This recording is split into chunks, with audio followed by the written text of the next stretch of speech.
Мен қазір баут оқуйм. Ол үшін сіздер екі жіпті алып, былай айналдырып түйіп аламыз. И ортасына күршекті кіргіземіз. Мына екі жібіні, бізге екі жіп керек болады. Осылай ұстап алам. Мына ортасынан, екі жіптің ортасынан күршекті кіргізіп айналдырам да, и мына жіпті алып шығамын.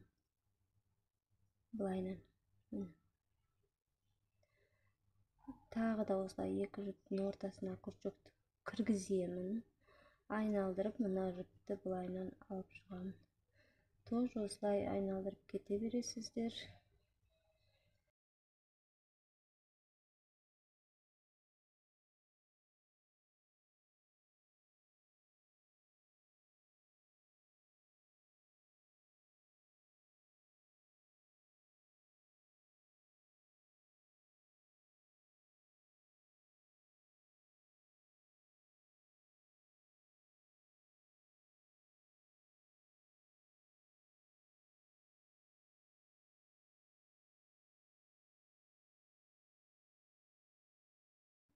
Міне мен түйіп алдым, айналдырып.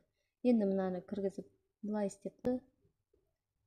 Өздеріңіз қалаған ұзындықта кроссовкаларыңызге, ботинкаларға жіпті осылай істеп қадап аласыздар. Оп-оңай.